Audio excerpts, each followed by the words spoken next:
Very good evening to all of you. I invite you to the second day on this.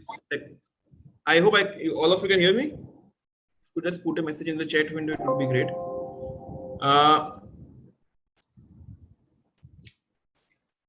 Welcome back to session 2 of the sectoral discussion on issues revolving around GST. Last week, Mr. Gabawala had taken us through some intricate issues revolving around the specific areas of GST like ITC, valuation, time of supply, and so on. Today, we look into the specific sector of entertainment and media industry. Yesterday, my partner Yash took you all through the hospitality sector. Without wasting much time, we'll straight away go into the agenda for the day. Today, we'll be planning to cover 3 specific sectors: entertainment, which would generally cover areas like film, television, and other contents, or regular mode of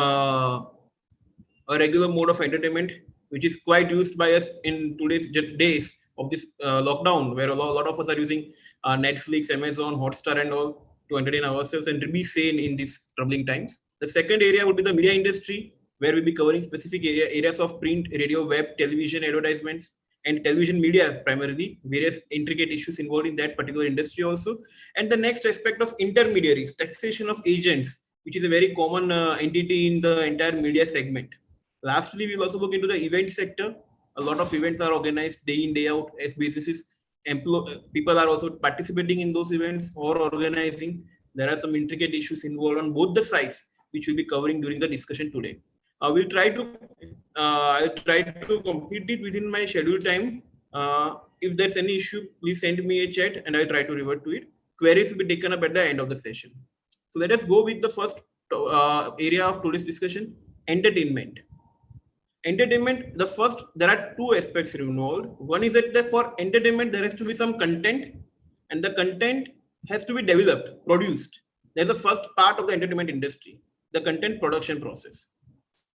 Before we go into this, there is also one important point which all of you need to take note of, is that this sector is quite regulated under the Copyright Act 1957, which says that all these various works, like film or sound recording or literary works, there are different classes of works which they have notified, and they have said that various rights will be subsisting in those works.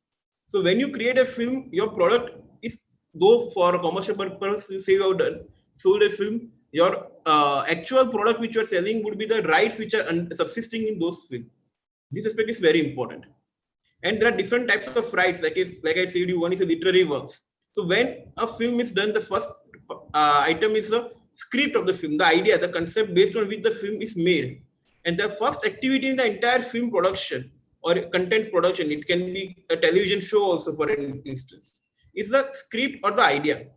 That is the first step which is undertaken in the content production process, which is done by the script writer or script writer, someone like Salim Khan, father of Salman Khan, who is a script writer.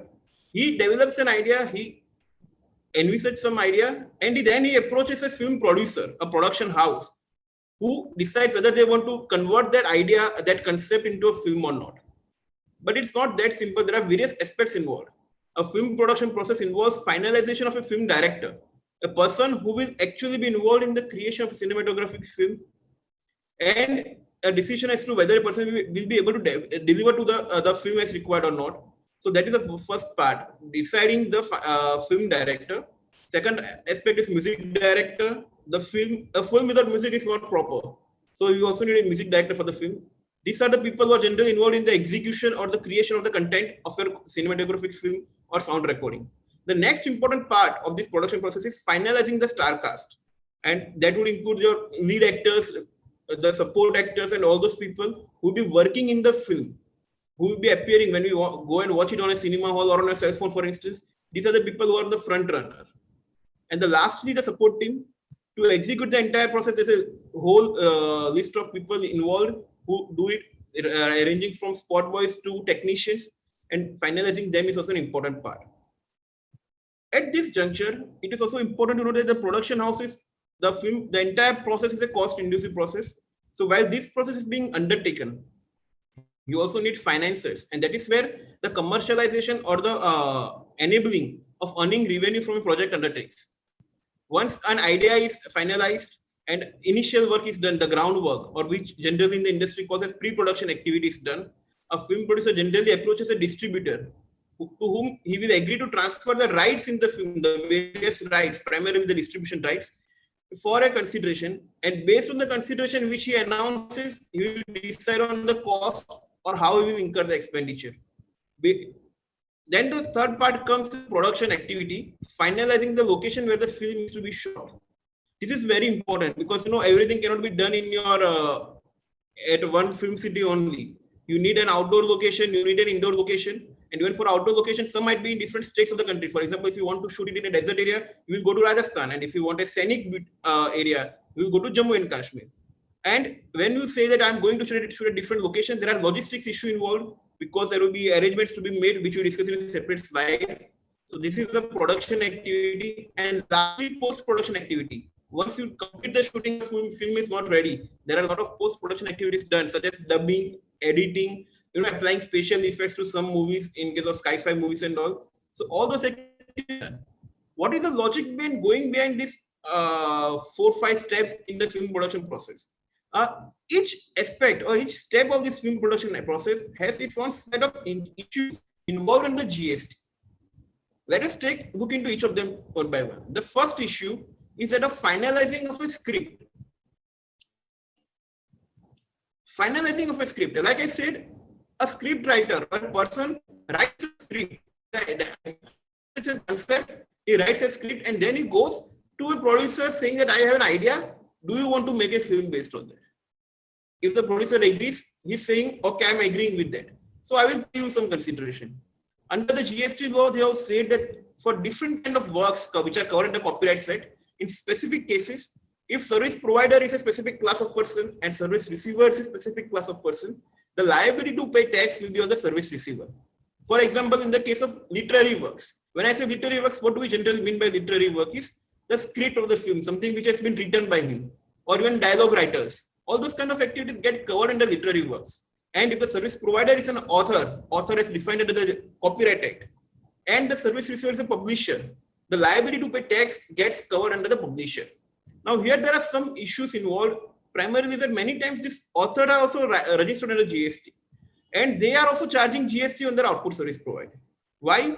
Because there is substantial confusion which revolves around whether there is a transfer of copyright in original works relating to literary works or not. Primarily, the confusion is on account of only one aspect, is that at times there's an independent contract for transfer of actual original works, and at times there's a work for hire, meaning a producer hires a dialogue writer saying that you will work, you will be part of my crew as and when they go for shooting, and you will be writing dialogues for everyday shoots. So sometimes there are contractual manners in which contracts are executed, saying that he's an employee or he's hired for work, and the contract specifically says that when the work is done, any copyright which subsists in those works shall belong to the producer only. At the contracting stage itself, the right has been waived. And so there is confusion. In industry, we have seen generally that people have taken a position to say that if my supplier or the author or music composer is charging the tax, I will not pay tax under reverse charge. If he is not charging, I will pay tax under reverse charge. That would be a safe position. Only thing is to make sure that even where the supplier is charging tax, let's say the author is charging tax, in the first case, of course, they have given an option that an author can charge tax if he is registered under GST. It's an optional. The first entry which we are referring to here, just a second. This particular entry is optional. In case of literary works, if an author is registered, he has an option to charge GST, provided he has given a declaration to that effect to his commissioner. And once he has exercised an option, he cannot change it, of course. Second case, there is no such option. So in second case, you have to be very careful when you're receiving some services from music composer, photographer, or artist or the like. Here, there is one part which we need to take note of, is that music composer means a person who has developed a dhun or just a tune for that song. But if a music composer also takes an activity, let's say he will develop the tune and he will be also involved in the sound recording process, in the process of creating the song, the sound recording itself, then the issue of composite versus mix supply might come into play, and a view can be taken that the supplier is providing service of transfer of copyrights in sound recording, and therefore this reverse charge entry is not applicable. However, in most of the cases, our advice to the clients would be that if your vendor is not charging tax and there is an iota of doubt regarding whether there's a transfer of copyrights or not, it is advisable that you take a conservative view and pay tax under reverse charge. The reason behind this is that the entire decision will be based on another act, and the tax officer might not be that conversant with that act. If you have paid tax, the credit will flow. But if you paid tax at the time of assessment, for example, the credit might not flow back to you, resulting in an unnecessary cost of tax, interest, and penalty. If you take an aggressive view on this side.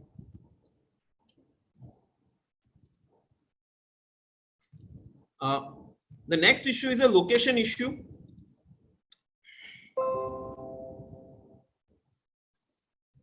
The next issue is a location issue. Like I said, in case of film industry, you have to go to shoot in your studio, which is in Film City, and there might be outdoor shoots. You go to different locations. It can be in India, outside India. Now, what happens is many times when you go for that outdoor shoot, it's not a one-man job. Your entire crew of 100, 200 people will have to travel for that entire activity. And when that happens, there are associated costs involved. For example, if you go to Rajasthan for a shoot, you need to make stay arrangements for the entire crew, the entire arrangement of providing food and beverage facilities to them. Apart from that, there are other expenses like travel expenses from the place where you are staying to the shoot location. Expenses at shoot location, you take some property on rent for shooting there. There will be taxes charged. Now the issue here is that a lot of these expenses will be under the property basket, meaning the supplier there will be charging you CGST and SGST tax. Whereas you are not in Rajasthan, you are not registered in Rajasthan, but you are registered in Maharashtra. And when that happens, we have already discussed in the earlier session of Mr. Gabawala, the credit eligibility might be a challenge or might not be eligible itself. And that might be a substantial cost for you because many films at times happen that they are not shot in Mumbai at all. The entire shooting might be at some other location. So in this case, there are two probable solutions which you can work around, which we have advised clients to work around. One is that you go and take registration in that other states. Let's say if you feel that substantial shooting of a film or some substantial part of the shooting is going to take place in Rajasthan, you take a registration in Rajasthan.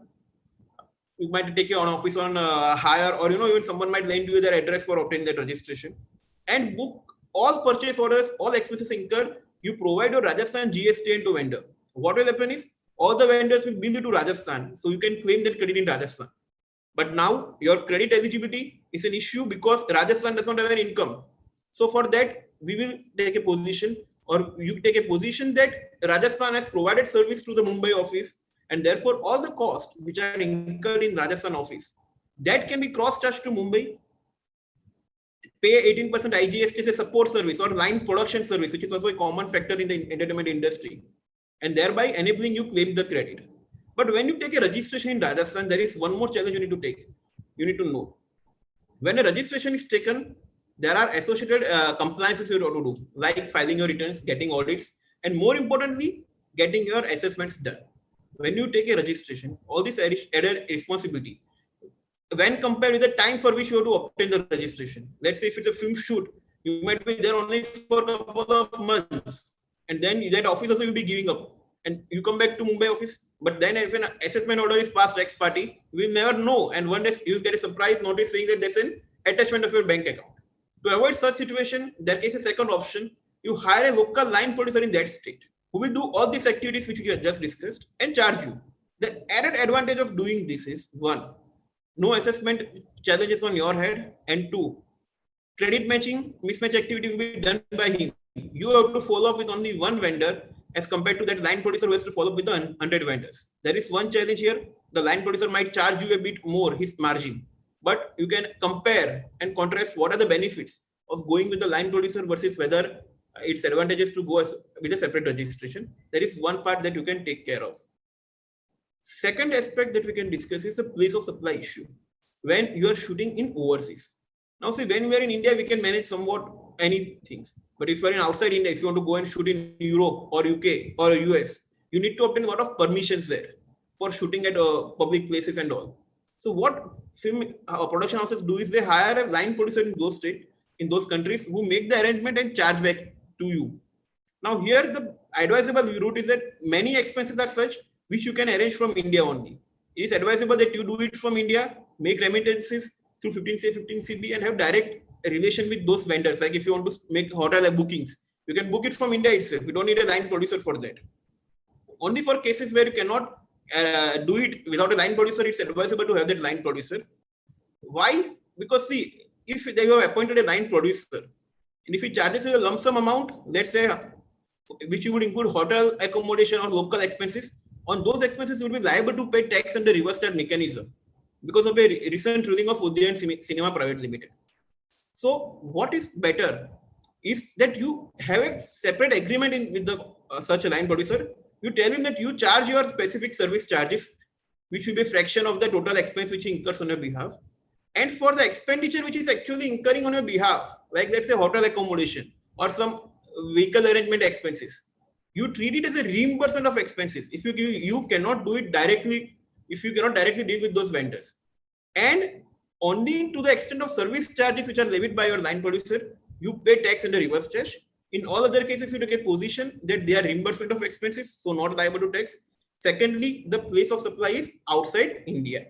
So that is one point. Of course, it is important to note that under service tax regime, when there's a reverse situation, we have seen cases where department has denied export of service benefit.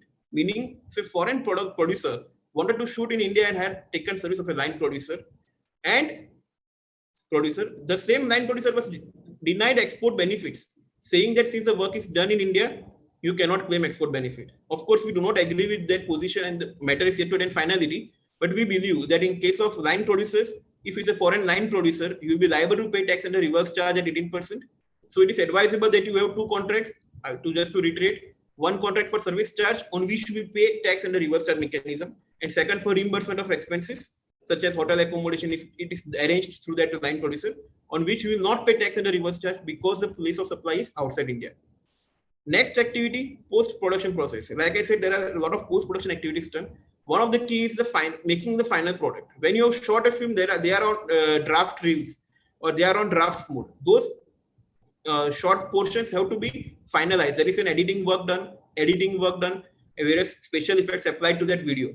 And for that, many times they send it to a recording studio which is outside India on a CD or through online means. Now, there's a view that this amounts to goods which have been sent outside India. And therefore, if any work is done by those recording studios or foreign service providers on your recorded content, it would not be liable to pay, you would not be liable to pay tax under reverse charge because the services that the foreign person would be providing would be in relation to goods which have been sent outside India for performance. Same way, when if you are a recording studio or if you are providing similar services to content of foreign production houses or foreign clients, there might be a challenge. Your services might not qualify as export of service because the place of supply would be the location of supply because the goods are coming to you for getting that work done. Next, the credit issues.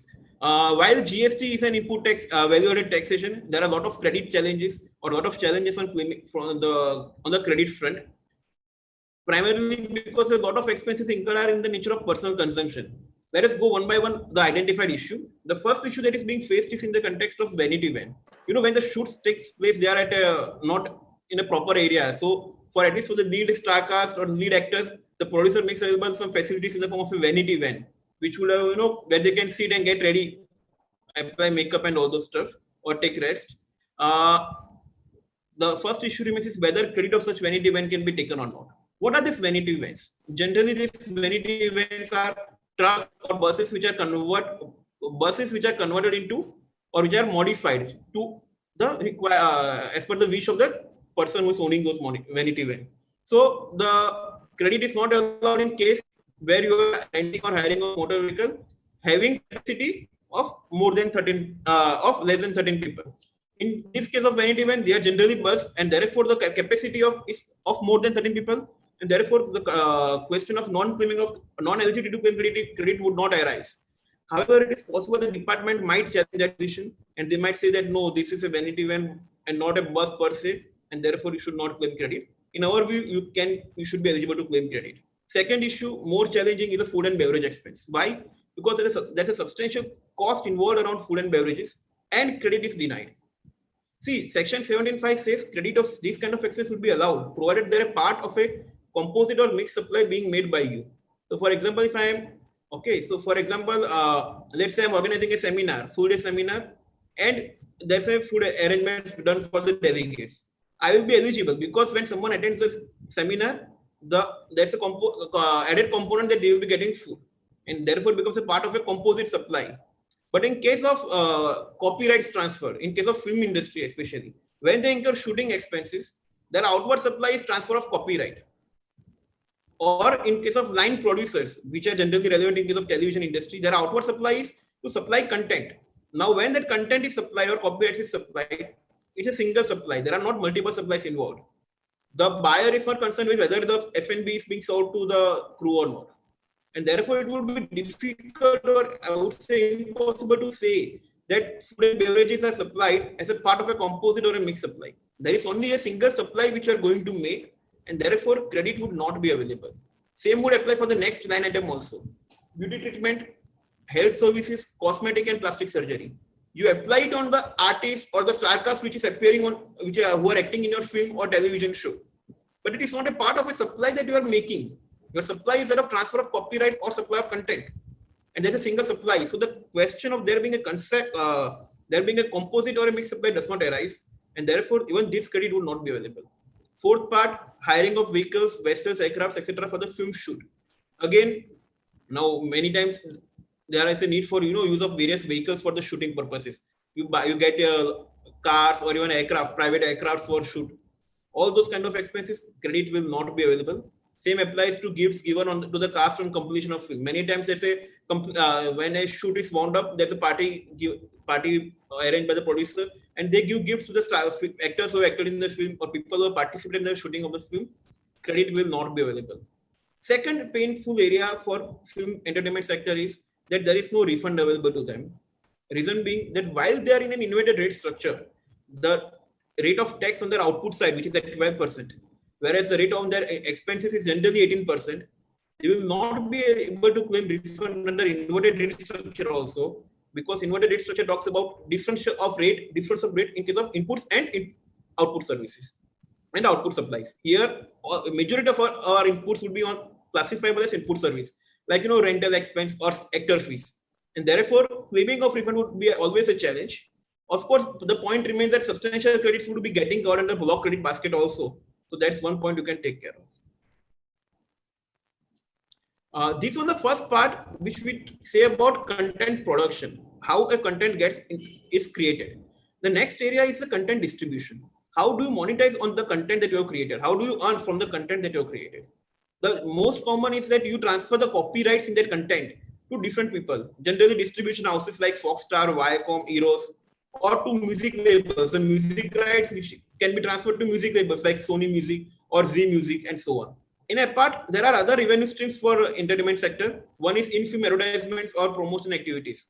Many times, companies pay money to film producers to use their products in the film, to advertise their products. Like someone might use a Banyan brand and pay something to the producer for that. That will be liable to tax at 18%. Same way, line production services. If a film producer gives subcontract some of the production work and hires a line producer, that would attract tax at 18%.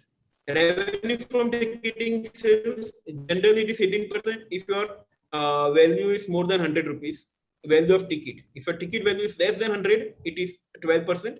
But I doubt in metro cities there would be any cinema which would be having a ticket rate of less than 100 rupees. Next part, revenue from F&B sales. A lot of these theaters also sell food and beverages in their premises. In our view, that would attract tax at 5% only. What are the issues on the revenue side for the film sector or entertainment sector? One particular issue that we have seen is on the context of valuation. When a film producer visits or approaches a distributor that I have this concept with me, I'm planning a film on this script. Would you like to be a part distributor for me? Would you like to buy rights from me? The distributor also gets a substantial say in that process. He can say that no, I want a proper actor, I want a better actor on this film because I want to make it a larger film. And he says, okay, for the lead actor, the payment of fees would be done by me directly. And the agreement would say that the liability to pay to the lead actor will be on the film distributor. Under service tax regime, we have seen some cases where In such cases, the film producer would say that your value of service is not 100 rupees, but 100 plus the amount which that product distributor has paid directly to the actor or to some third party. In our view, that issue will not continue under GST if if the liability to pay to that third party is cast on the distributor. You will be, as a film producer, will be liable to pay tax only on the value of supply which you have made to the film producer, and that's been accepted as per the agreement. The next issue, permanent versus temporary transfer of copyrights. This challenge was faced even under the pre-GST regime, but on different footing as to what tax to be levied, whether it is service tax or VAT. Under GST, that issue has been completely done away with. Why? Because the GST rate on supply of copyrights, whether temporary or permanent, has been at 12% only.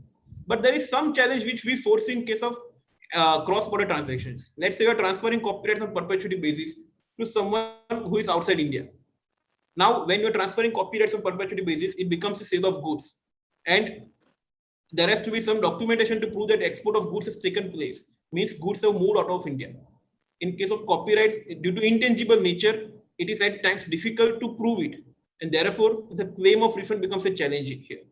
Same applies for import of copyrights. When you're buying copyrights on perpetuity basis, the same challenge is there, whether you will be treating it as an import of service or import of goods. On a conservative basis, a lot of our clients, we have advised them that your position has to be, you have to claim it as an import of service only, pay 12% tax and claim corresponding refund, which is more better. Third aspect, we have seen many agreements of late which are coming up with between production houses and these online apps like Netflix, Amazon Prime, etc. Generally, what happens is that Netflix LLC USA, for example, which is the parent company in USA, they enter into an agreement with the film production houses. They tell them to develop the content here, and the content and all the rights associated with the content is transferred to Netflix LLC USA. There is some challenge here because these clients interact through their Indian subsidiaries like Netflix India or Amazon Prime India. And all the communication is between the Indian production house and the Indian subsidiary of the foreign company. Here there is some challenge as to who is the recipient of service. Therefore, it is advisable that if you're dealing with Netflix, Amazon Prime or something where there's a foreign entity and an Indian subsidiary, you are billing to foreign subsidiary to the foreign company, but all your interactions take place with the Indian subsidiary. You should get an endorsement, or you should get a letter of comfort from them, indemnity letter, that in case the export is denied to you, because you will be billing to foreign company, if that export benefit is denied to you, the tax would be paid by you to them, by them to you. Sorry, it is very important because the amounts will be substantial, right? Because see, currently when you are dealing with foreign client, you will be satisfying their conditions, but on the back end, you are identifying situation that there's a lot of interaction with Indian client. An officer can come back to you tomorrow and say that no, your agreement is with foreign client, your location of recipient is in India, therefore we will not allow the benefit of export of service. It is therefore advisable, I again reiterate, that wherever you are dealing in such cases where you are billing to a foreign client, a lot of interactions takes place locally. In such case, you should have an indemnity letter from those clients that in case your export refund claim or your export benefit claim is not allowed by the officers, they will reimburse you the GST component along with interest and penalties. See, you have to note that adjudication of applications in India or assessments in India do not take place immediately. There is generally a time gap of 2 to 3 years. And if after 3 years, if you are asked to pay up those taxes, the cost of it would be substantial because there would be interest and associated penalties. So it is important that you take care of it. Next part, like I already told you, if there is any supply of food and beverages from theater premises, that applicable tax rate would be 5%. There can be some dispute. Some might say it's a sale of goods, but generally there's a service element involved. Even in the theaters, at times they come to your seats to serve it. So it's advisable to take to say that they would be attracting 5% GST. This was the first part of our discussion so far, entertainment sector. We now move to the second sector of our today's discussion, media. In media, what happens is that generally there are 4 or 5 levels of media. One is the print, television, radio, out of home, and a newly developed segment of media called online media, Facebook ads, Google ads, and so on. The general tax rate which is applicable for this media is 18%, except in case of print media, where if you want to do an advertisement in a print media, the tax rate is 5%. But when you're doing print media, or if you're a company located involved in print sector, please note you also have sale of newspapers or magazines which are liable to new rate, and that would attract you, or that will make you liable to proportionate reversal under Rule 42 or 43, which was also discussed in your in our ITC session last week. The more major issue here is agency transactions. See, in case of media, the publisher, as we generally call, he is located all over India and he is sale office. And there's an advertiser, the person who wants to advertise in that media. But generally, the transaction is not directly between these two parties. There is an agency involved. So how the concept works is that the publisher or the media will bill to the agency 70 rupees or 85 rupees, and that agency cost bill to the advertiser of 100 rupees. Under the pre-GST regime, under service tax, there was an issue as to whether the agency is liable to pay tax on 15 rupees on the margin or not. Why? Because under service tax, there was no tax on advertisement in print media. And therefore the department wanted to treat that the margin is a commission earned by the agency. But now in GST, we have a different regime. There's a different position. In GST, advertisement in print media also takes 5%.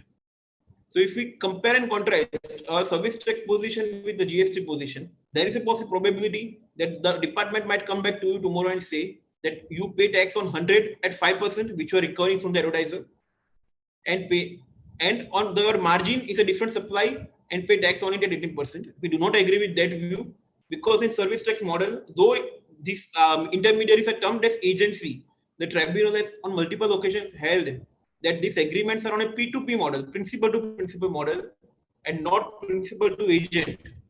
And therefore, agencies will not be liable to pay tax on the margin. Their liability to pay tax will be only on the gross amount. That is the amount which they recover from the supply, from their client on 100 rupees. And there will be corresponding credit of 7 of the amount which the media recovers from the agency. So this is one aspect which might need to be taken care of.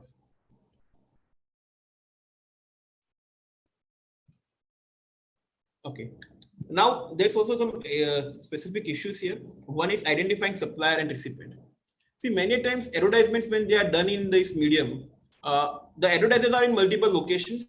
The suppliers are in multiple locations. For example, you are a company which is in Mumbai. You want to place an advertisement in an All India edition of Times of India. But you will go and you will place an order in the Mumbai office. So your contract is between Mumbai office with the Mumbai office of Times of India. Though there will be advertisements to be placed in all over India. So you need to make sure that when you are dealing in advertisement, your supplier and recipient, you have to identify their location based on the contractual locations or the release orders. That's the term which is used in the industry. Now, when you do this, there will be a revenue mismatch. Why? Because the entire revenue sits in your Mumbai office. Let's say you placed an ad with Times of India Mumbai for an all India advertisement.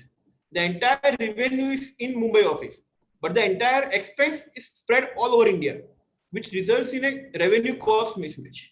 And therefore, in all such cases, wherever there's a revenue cost mismatch, you need to have a system of cross charge so that there's a balance of revenue and cost. What is the purpose behind this cross charge and this balance? Is to ensure that you have a proper equalization of input tax credit across your organization. Otherwise, what will happen is your other locations will have bulging up in electronic credit balance, whereas you will keep on paying tax in your Mumbai office because all revenues will be lying in Mumbai office.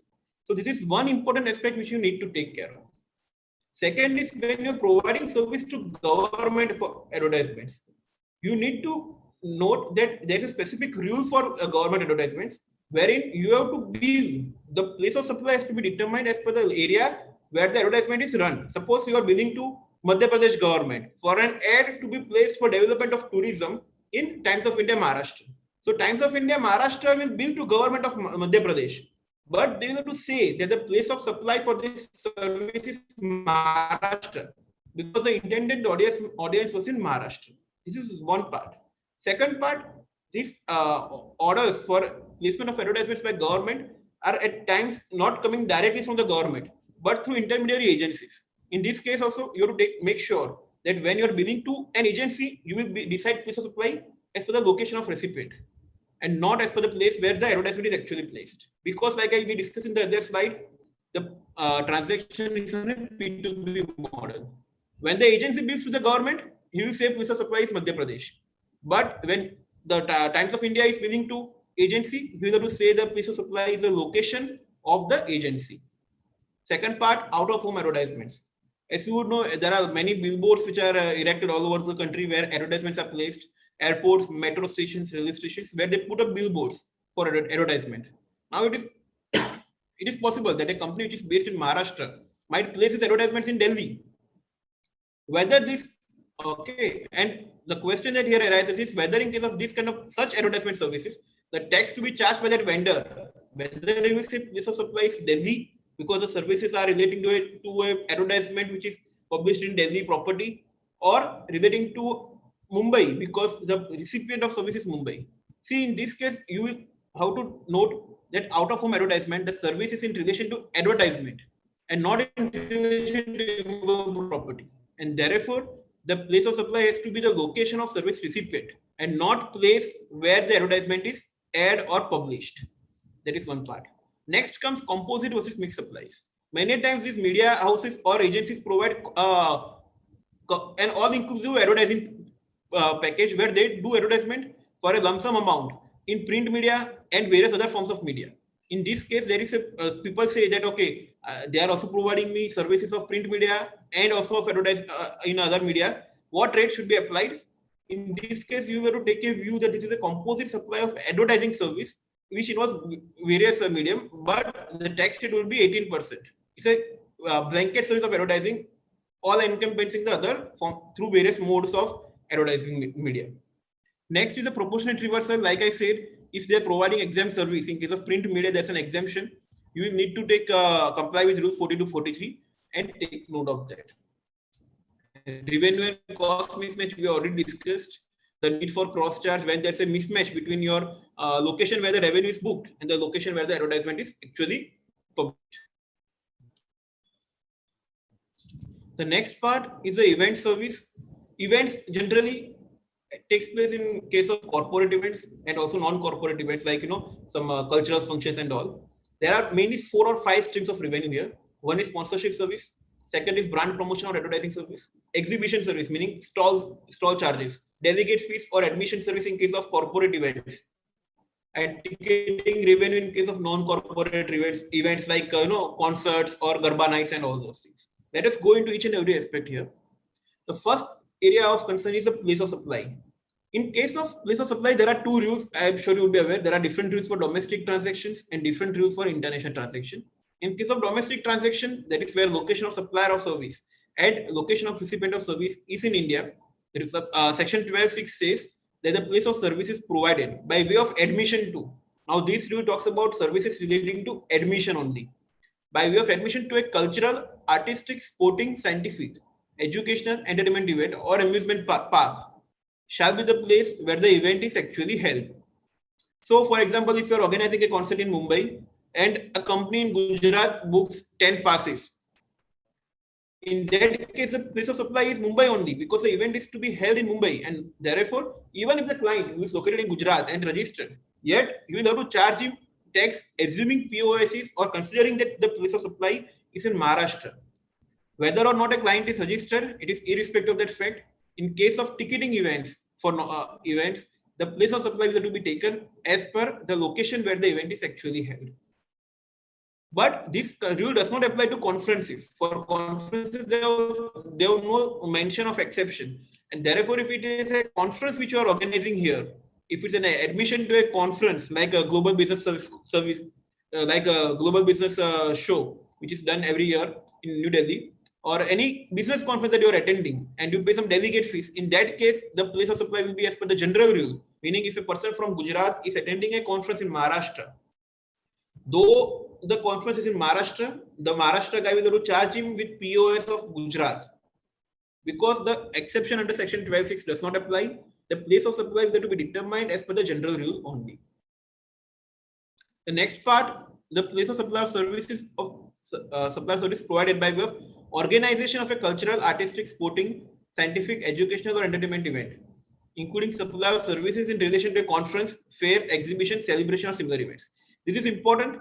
This says that if I am organizing an event and if I am taking some services from some third party to organize that event, this is what is covered by this entry. And they are also saying that any services which are ancillary to organization of the event. If I, as an event organizer, provide any services in relation to that organizing, like sponsorship services, for example, in this case, there will be the rule of B2B rule apply, meaning if you are billing to a registered person, you will bill him as per his location of such person. So if I'm organizing an event in Mumbai and I want to sell sponsorship rights of that event to someone that is located in Delhi, I can sell it to him in Delhi only. I can sell it to him stating that the place of supply is Delhi and not Maharashtra, because of the 7B1, which says that if the services are provided to a registered person, the place of supply shall be the location of such person. And second clause, to a person other than a registered person shall be the place where the event is actually held. And if the event is held outside India, the place of supply shall be the location of recipient.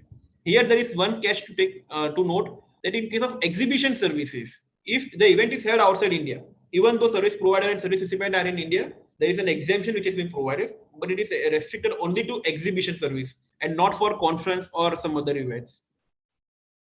Next rule we come to is POS rule for international events. Meaning, if I am in India organizing an event and someone from outside India wants to attend that event or wants to buy sponsorship rights of that event. So let us understand the rule, what it says first. The place of supply of services supplied by way of admission to or organization of a cultural, artistic, sporting, scientific, educational, or entertainment event, or a celebration, conference, fair, exhibition, or similar events, and of services similar to such admission or organization shall be the place where event is actually held. What it means, that if someone from outside India, let's say, and he wants to attend an event in India, irrespective of the type of event, the place of supply will be the location where the event is actually held. So for delegate fees, you will be liable to pay GST under GST. Why? Because they are specifically covering celebration, conference, fair, exhibition in this entry, which was missing in the earlier slide when we looked into the domestic transaction. However, this rule does not apply to your sponsorship service. So if I want to sell sponsorship rights of an event to be held in India to a foreign client, that transaction would continue to be classifiable as an export of service, even though the event is being held in India. Next, there are some specific rates which have been prescribed. Admission or access to circus, classical dances, including folk dance, theatrical performances, drama and planetarium, 18%. Cinema hall, if the price of ticket is less than 100, 12%, more than 100, 18%. Earlier it was 18 and 28%, which has now been reduced to 12 and 18%. Admission to amusement parks, including theme parks, water parks like SL World or Imagica, it is 18%. Services by way of admission to entertainment events or access to amusement facilities like casino, race club, any sporting events such as IPL and the like, it is 28%. Similarly, there are some exemptions like admission to museum, national park, wildlife sanctuary, or tiger reserve or zoo. There is no GST on that. Same way, right of admission to circus, dance, or theatrical performance, including drama or ballet, award functions, recognized sporting event, and all, where the ticket is for less than sorry, where the ticket is for less than 500 rupees per person, there is an exemption. So there is a small correction. Here it will be for more than 500 rupees in clause A. Services by way of admission, if it's more than 500 rupees, only then 18%. If it is less, then there's an exemption provided. The last slide for today's discussion. Ticketing through online portals. A lot of times these events, the ticketing is done through online portals like Book My Show. Please note that Book My Show works on a P2A model, meaning he does not issue the ticket. He only does X on your behalf, and therefore he charges the organizer of the event his commission charges. So when you are an event organizer and you are selling tickets through Book My Show or something like that, you need to make sure that you are issuing some bill of supply invoice on the back end, or some ticket records are available with you for future transactions. Tomorrow officers can come back to you and say that you are seeing ticketing revenue, show us the tickets issued or invoices issued for that. There has to be bill of supply or tax invoice for those transactions. Second issue, place of supply will be there an issue of credit blockage. Same way, like film industry, we said, if any shooting is done outside the state where you are registered, there might be a credit blockage. Same issue continues for events also. If you are organizing an event in a state where you are not registered, there will be credit blockage. You might need to look into either a event organizer in that particular state or yourself taking registration in that state and doing the entire transaction to make sure that there is no credit loss due to the POS mismatch. Third part, sponsorship. As we all know, sponsorship is under reverse charge mechanism. But there is a lot of time an issue that whether what is meant by sponsorship, whether merely mentioning the word sponsorship is sufficient in the agreement, or it has to be sponsorship in its true sense. Why this question comes? Because many times, even on online shows, when there are sponsors, let's say there's an Kapil Sharma show, he says that presented to you by Vivo, or someone like says sponsored by someone. Generally, sponsorship, if you go back to service tax regime, it is said that it is something which is in relation to an event. Therefore, when you're looking at a sponsorship arrangement, you should see first aspect whether there's an event associated with that sponsor, which you are being sponsoring. If there is not an event, only as a marketing gimmick, someone uses the word sponsorship, you might want to be cautious at the time of deciding whether RCM is applicable or not. And more importantly, it is advisable that you avoid branding transactions as sponsorship. Why? Because when you say it's a sponsorship, you are not liable to pay tax under reverse. You are not liable to pay tax because it's a reverse tax transaction. So you will be it will be assumed that you are providing exempt services, which would trigger the need for credit reversal proportionately, thus increasing your own cost, your own compliance burden. So far as possible, it is advisable that you avoid sponsorship deals. If you are doing sponsorship deals, keep it clear to your clients.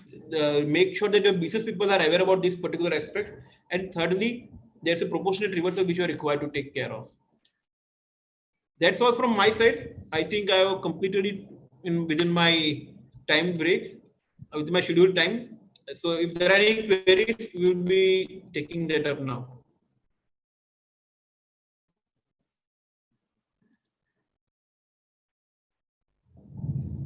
Okay, there is one query which is relating to what is the meaning of P2A. So generally P2A means when you are acting as an agent, there are two kinds of transaction. One where you are acting on your own account, and second is when you are acting as an agent or as a selling agent of the other person. That is the only difference. In case of P2A, my revenue source is commission income, and there will be TDS of under section 194H on my income. That is the only difference in P2P versus P2A. Department is taking a stand that when you are doing a P2A model, you are supplying on behalf of your agent, so pay tax on that, and whatever is the margin, whatever you earn from the transactions, it's a separate supply that you have made to your principal, and you have to pay tax on that as a commission.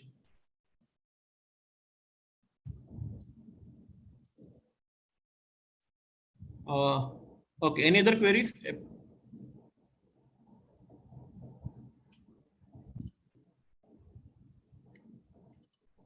Okay. Thank you all for such a, okay, we have one more query. Reimbursement of expenses outside India is not covered under RCM, and reimbursement within India is covered under RCM. See, when an expense is this is a query from Visham Nevatia. When you are outside India, and let's say there's some expense which are incurred outside India, most of the times what happens is that the place of supply of those expenses would also be outside India. You need to look into the specific method expense which is incurred.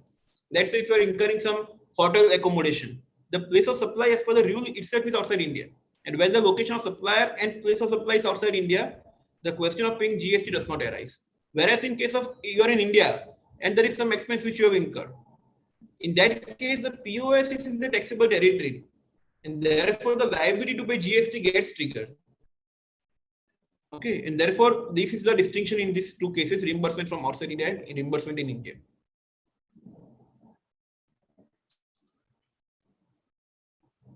Okay. Okay. Thank you very much, all of you, for a wonderful session. I hope all of you are staying home. I request you all to stay home, stay safe, and take care of all of your loved ones during these troubled times. We'll continue with our session tomorrow. Thank you very much. Good day to all of you.